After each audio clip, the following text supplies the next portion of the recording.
کچھ دل کو نرم کرنے والے واقعات میں چاہتا ہوں اس سے ہم اینڈ کریں اور کچھ مثالیں ہم دیں صحابہ کی لائف سے. آپ نے کہا نا یہ نام انسان سے خوف ہٹاتا ہے. مجھے واقعہ یاد آ گیا کہ اللہ کے نبی صلی اللہ علیہ وسلم کے سامنے ایک بار ایک بدو آیا, اس نے تلوار رکھی یہاں پہ, کہا محمد صلی اللہ علیہ وسلم کون بچائے گا اب تجھے مجھ سے؟ اللہ کے نبی صلی اللہ علیہ وسلم نے کہا اللہ, اور اس کے ہاتھ سے تلوار گر گئی, یعنی وہ کانپنے لگ گیا. اسی طرح مجھے ایک واقعہ یاد آیا, اب یہ کتنا اوتھینٹک ہے لیکن تاریخ کی کتابوں میں موجود ہے. خالد بن ولید کے پاس رومن کمانڈر آیا, اس کا بڑا مشہور نام ہے. اس نے کہا کہ خالد وہ تلوار دیکھنی ہے مجھے, آپ کے بارے میں مشہور ہے, آپ کے پاس نا ایک تلوار ہے جو ٹوٹتی نہیں ہے, جو بریک نہیں ہوتی ہے. وہ مشہور ہو گیا تھا خالد بن ولید کے بارے میں. خالد نے کہا کہ کون سی تلوار؟ میرے پاس تو بہت تلواریں ہیں جو میں یوز کرتا ہوں, آپ کو کون سی دیکھنی ہے؟ اس نے کہا نہیں وہ والی. خالد بن ولید نے کہا اس تلوار کا نام ہے اسلام, اور وہ کبھی نہیں ٹوٹتی, تو اگر تو اسلام لے آئے گا تو تجھے وہ تلوار نظر آ جائے گی. یعنی آپ دیکھیں کہ یہ ساری مینیفیسٹیشن صحابہ کی لائفز میں موجود ہیں, نظر آ رہی ہیں. آپ دیکھیں ڈسٹریس میں اللہ کے نبی نے کیا دعا سکھائی, اللہ اللہ ربی لا اشرک بہ شیء, اور پھر لا الہ الا اللہ الحلیم العظیم, لا الہ الا اللہ رب العرش العظیم. وہ بہت کی لمبی دعا ہے. پھر یا حی یا قیوم برحمتک استغیث. کس طرح ہمیں پکارنا سکھایا, کنیکٹ کیا اللہ تعالیٰ سے. اور کیا آپ کو صحابہ کی لائف میں, کیونکہ میں سمجھتا ہوں صحابہ نے جس طرح اللہ پر صحابہ ایمان لائے ہیں نا, وہ تو ان کے کوئی قریب بھی نہیں ہو سکتا. تو کوئی دل کو نرم کرنے والے واقعات ہم لوگوں کو, میں سمجھتا ہوں. علی بھائی آئی تھنک میں جو کافی باتیں میں نے کر لی ہیں, I think the last thing جو میں بات کروں گا اس بارے میں, صحابہ کرام انبیاء علیہم السلام کے بعد وہ لوگ تھے جو کہ جن کو اللہ کی سب سے زیادہ معرفت تھی.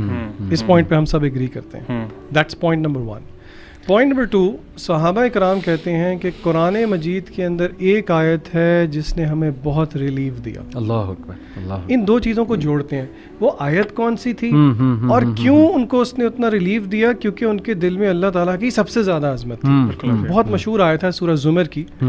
اللہ تعالیٰ کہتے ہیں قل یا عبادی الذین اسرفوا علی انفسہم لا تقنطوا من رحمت اللہ ان اللہ یغفر الذنوب جميعا انہ هو الغفور الرحیم.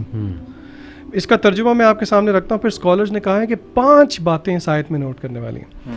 اللہ تعالیٰ کہتے ہیں ترجمہ ہے کہ اے میرے بندوں جنہوں نے اپنی جانوں کے اوپر ظلم کر دیا ہے, لا تقنطوا من رحمت اللہ, do not despair the mercy of اللہ, ان اللہ یغفر الذنوب جميعا, بے شک اللہ سارے گناہوں کو معاف کر دیتے ہیں, انہ هو الغفور الرحیم, بے شک اللہ ہی غفور الرحیم ہے.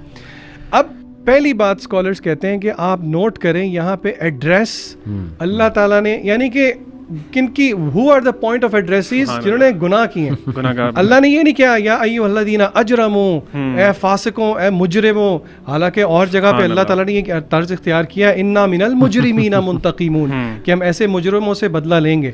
تو علماء کہتے ہیں کہ دیکھیں یہ آپ یہاں پہ اللہ تعالیٰ کی محبت دیکھیں, قل یا عبادی الذی, اے میرے بندوں, تو یعنی کہ دس مینیفیسٹس دا لو آن دی آن سیٹ.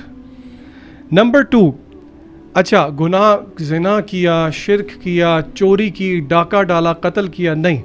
قل یا عبادی الذین اسرفوا علی انفسہم, حدیں پار کر, اسٹوری کو ختم کیسے کیا؟ جنہوں نے اپنی جانوں پہ ظلم کر دیا, یعنی کہ بات ختم کر دی. Eventually everything at the end, every sin is an operation against our own selves. بالکل صحیح. نمبر 3, اللہ تعالیٰ نے کہا لا تقنطوا من رحمت اللہ. اس کو آپ کمپیئر کریں کسی مخلوق کے ساتھ. کسی نے کوئی برا کیا اور کسی جج کے پاس جائے تو وہ پہلے اس کو دلاسے نہیں دے گا. اللہ تعالیٰ نے کہا کہ اللہ کی رحمت سے مایوس نہیں ہونا. بات یہاں پہ ختم ہو سکتی تھی. چوتھی چیز, ان اللہ یغفر الذنوب جمیعا, اللہ تعالیٰ سارے گناہ معاف کر دیں گے. عربی میں ذنوب گناہ کی جمع ہے. یہاں پہ بات ختم ہو سکتی تھی لیکن اللہ نے تسلی دی جمیعا, ان اللہ, بے شک, ان اللہ, ان عربی میں تاکید کے لیے یوز ہوتا ہے, بے شک اللہ تعالیٰ گناہ معاف کر دیتے ہیں تمہارے سارے گناہ, سارے کے سارے. اللہ اکبر. بات یہاں پہ بھی ختم نہیں کی. 5ویں, انہ, بے شک, هو الغفور الرحیم, وہی ہے. بار بار افرمیشن, بار بار گارنٹیز. یعنی کہ کسی کو اگر یہ, again this is not a door to sin, لیکن اس چیز کے بعد اگر کوئی یہ کہے کہ جی میرے لیے کوئی نکلنے کا راستہ ہے کیا؟ مجھے سائن نہیں مل رہا, مجھے اللہ کی طرف سے وہ وائبز نہیں آ رہی, لوگ بڑا کچھ کہتے ہیں. اللہ تعالیٰ نے تو بہانے رکھے ہیں معاف کرنے کے لیے, اگر کوئی سمجھے, اگر اللہ کی معرفت کسی کو. آپ سورہ ضحیٰ دیکھ لیں, میں غور کر رہا تھا کہ بات یہاں پہ ختم ہو جاتی ہے, وَلَسَوْفَ يُؤْتِيكَ رَبُّكَ فَتَرْضَىٰ, اللہ تجھے اتنا دے گا تو راضی ہو جائے گا. اس کے بعد بات ختم ہے, لیکن اللہ نے دلائل دیے, الم یجد کا یتیمن فآویٰ, حالانکہ اللہ تعالیٰ کو دلائل دینے کی ضرورت نہیں, کوئی ضرورت نہیں, لیکن نہیں, اللہ نے دلائل دیے کہ کیا نہیں کیا, اللہ نے تجھے نہیں تھاما جب تو یتیم تھا. تھرو آؤٹ لائف تجھے اللہ نظر آ رہا ہے کہ نہیں نظر آ رہا ہے, تو اب کیسے چھوڑ سکتا ہے, اب کیسے نفرت کر سکتا ہے. بلکہ سورہ بلد میں غالباً وہ پیپل آف دا ڈچ کا جو واقعہ ہے, سورہ بروج میں, اس میں جو ہے نا ابن حجر غالباً ان کا ہے, ابن حجر کا کال ہے غالباً, maybe I am wrong but check کر لیجیے گا. وہ کہتے ہیں کہ یہ جو آیا ہے نا, کہ اللہ کہتے ہیں کہ وہ لوگ جنہوں نے مومنین مرد اور عورتوں پہ بہت ظلم کیا, یعنی کھولتے ہوئے کنویں میں ڈال دیتے تھے تیل کے, اور وہ اللہ کے ولی ہیں, اللہ کے ولی سے جو دشمنی لگاتا ہے اللہ کہتا ہے اس کی میرے سے دشمنی. لیکن وہ کہتے ہیں, وہ اسکالر اب کون ہے I am not sure, maybe Ibn Hajar, وہ کہتے ہیں اللہ کہتے ہیں ثم لم یتوبوا, اور پھر انہوں نے توبہ نہ کی تو پھر میں انہیں جہنم میں, یعنی کہ اگر توبہ کر دی تو توبہ کرتے تو میں معاف کر دیتا, تو میں ان کو کمپنسیٹ کر دیتا, جو جن کو جلایا گیا تھا نا ان کو کمپنسیشن کا میرا کام ہے. آپ دیکھیں خالد بن ولید کو دیکھ لیں یار, جنگ احد میں مسلمانوں کو نقصان پہنچا, سب سے زیادہ نقصان, اللہ کے نبی کو تلاش کر رہے ہیں کہ میں کیسے ماروں, نعوذ باللہ, اللہ کے نبی کو تلاش کر رہے تھے نا, کمانڈر کو میں ماروں, اور وہی خالد بن ولید اسلام قبول کر لیتا ہے. وہ تو کیسے اللہ تعالیٰ ان کو معاف بھی کرتے ہیں, ان کا درجہ بھی بلند کرتے ہیں. دس از امیزنگ. علی بھائی, اس میں آپ نے ابھی ذکر کیا تھا سیف اللہ کا بھی, اور صحابہ کے بارے میں بات ہو رہی تھی.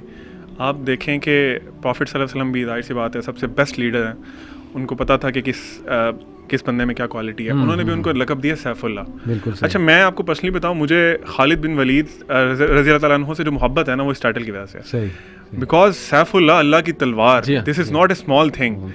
تو وہ آپ خود سوچیں کہ وہ اپنے آپ کو کیسے دیکھتے ہوں گے جب ان کو یہ ٹائٹل ملا, کتنا بڑا اعزاز ہے. اور ایون آئی تھنک یہ ہسٹری کی کسی بک میں آتا ہے کہ جب وہ ڈیتھ بیڈ پہ تھے نا, تو وہ ان کا کوئی دوست آیا ان سے ملنے کے لیے, تو وہ اس کو نا اپنے مارکس دکھا رہے تھے وونڈس کے, دیکھو یہاں بھی زخم ہے, یہاں بھی زخم ہے. وہ کہہ رہے تھے میرے جسم کے سارے حصوں پہ نا تلواروں کے زخم ہے, میں نے اتنی جنگیں لڑی ہیں, لیکن میری خواہش تھی کہ میں میدان جہاد میں شہید ہوتا, شہادت کی موت ہوتی. تو وہ آگے سے کہتے ہیں کہ خالد, تمہیں پتہ نہیں کہ تمہیں اللہ کے نبی صلی اللہ علیہ وسلم نے کیا ٹائٹل دیا تھا, سیف اللہ, اللہ کی تلوار. اور اللہ کی تلوار کے لیے یہ جائز نہیں ہے کہ وہ کسی کافر کے ہاتھ سے ٹوٹ جائے. ایک اور صحابی کا واقعہ, this is very close to my heart. ایک صحابی حضرت ابی بن کعب رضی اللہ تعالیٰ عنہ پروفٹ صلی اللہ علیہ وسلم کے پاس آتے ہیں, اور آپ صلی اللہ علیہ وسلم کہتے ہیں کہ ابی, مجھے نا اللہ نے حکم دیا کہ میں تمہیں یہ قرآن کے آیات لم یکن الذین کفروا سورۃ, تمہیں یہ سناؤں. آپ دیکھیں صحابہ نے اللہ تعالیٰ کو اس طرح ریکگنائز کیا ہوا تھا کہ انہوں نے یہ وہ آگے سے جو سوال پوچھا نا آپ صلی اللہ علیہ وسلم سے, انہوں نے کہا کہ اللہ تعالیٰ نے میرا نام لیا. سبحان اللہ. آپ جسٹ امیجن کریں کہ ہم وہاں ہوتے تو ہم کیا, مطلب کیا ہماری کیا اسٹیٹ ہوتی. وہ کہتے ہیں اللہ نے میرا نام لیا, اور یہ کہہ کے نا رونا شروع ہو جاتے ہیں. مطلب اتنے بڑے اعزاز کی بات ہے کہ اللہ تعالیٰ نے, جو رب ہے پوری کائنات کا, جو اللہ تعالیٰ اپنے بارے میں کہتے ہیں کہ اللہ تعالیٰ ہر وقت کسی نہ کسی کام میں مصروف ہیں, ان کو یاد, انہوں نے نام لیا ابی بن کعب. ان کے لیے یہی بس تھا سب سے بڑی کامیابی کہ